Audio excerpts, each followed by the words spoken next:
Bismillahirrahmanirrahim. Sebelumnya Assalamualaikum warahmatullahi wabarakatuh.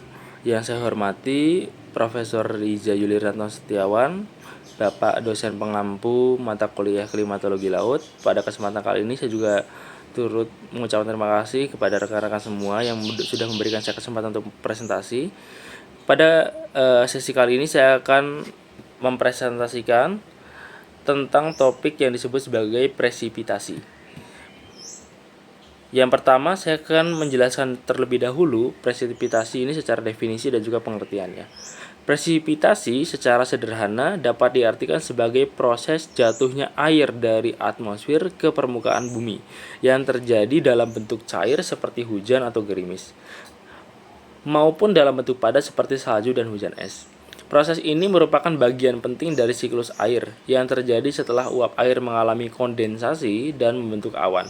Tanpa presipitasi, siklus air tidak akan lengkap dan sumber air tawar di bumi akan sangat terbatas. Lalu, bagaimana proses presipitasi terjadi? Presipitasi dapat terjadi melalui beberapa tahapan yang berurutan. Dimulai dari evaporasi, yaitu penguapan air dari laut, sungai, danau, serta tanah. Lalu uap air yang sudah mengalami evaporasi tersebut terbentuk, kemudian naik ke atmosfer dan mengalami kondensasi, berubah menjadi butiran air kecil atau kristal es yang membentuk awan. Nah, ketika sudah mengalami kondensasi, butiran air atau kristal ini membesar dan berat. Gravitasi akan menariknya ke permukaan bumi sebagai presipitasi. Yang terjadinya curah hujan. Dua teori utama yang menjelaskan mekanisme ini adalah teori kolison dan penyatuan yang terjadi di daerah tropis, serta teori Bergeron yang banyak terjadi di lintang tinggi dengan suhu rendah. Jenis-jenis presipitasi. Presipitasi dapat diklasifikasikan berdasarkan mekanisme kejadian dan bentuknya. Berdasarkan mekanismenya ada 3 tipe utama presipitasi. Yang pertama adalah konvektif, yang kedua adalah stratiform, dan ketiga adalah orografik.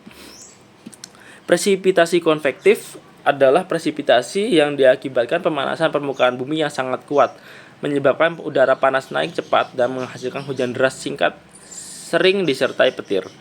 Lalu presipitasi stratiform adalah hasil gerakan udara vertikal yang lambat membentuk awan lapisan dan menghasilkan hujan ringan namun berlangsung lama. Lalu presipitasi orografik adalah terjadi saat massa udara lembab terangkat karena adanya topografi tinggi seperti pegunungan, menyebabkan uap air mengembun dan turun sebagai hujan di lereng pegunungan. Berdasarkan bentuknya, presipitasi terdapat 3 bentuk, yaitu cair, padat, dan campuran. Presipitasi cair contohnya adalah hujan dan gerimis. Presipitasi padat contohnya adalah salju, hujan es, dan debu berlian yang biasanya terjadi di daerah kutub. Presipitasi campuran adalah hujan beku atau freezing rain, di mana tetesan hujan membeku saat menyentuh permukaan bumi. Sumber dan komposisi air hujannya, presipitasi berasal dari penguapan air dari laut maupun dari daratan. Saat menguap, garam dan mineral yang ada di laut tidak ikut terbawa dalam uap air, sehingga air hujan yang turun adalah air tawar.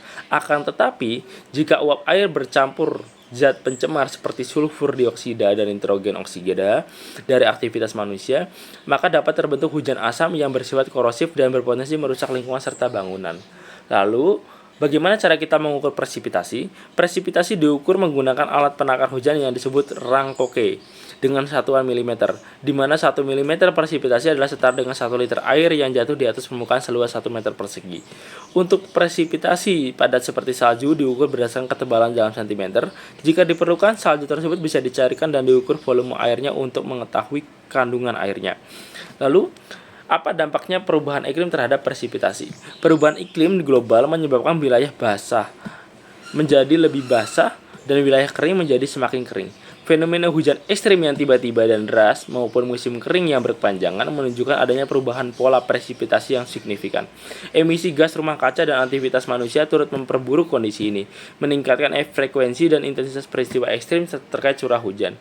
Lalu, peran presipitasi dalam kehidupan dan ekosistem itu apa ya? Pertama, presipitasi memegang peran krusial dalam keberlangsungan hidup manusia dan ekosistem. Ia adalah sumber utama air tawar yang diperlukan untuk pertanian, industri, perikanan, dan kebutuhan domestik. Selain itu, presipitasi membantu menjaga keseimbangan ekosistem. Tanaman, hewan, dan manusia semuanya bergantung pada air yang turun dari atmosfer.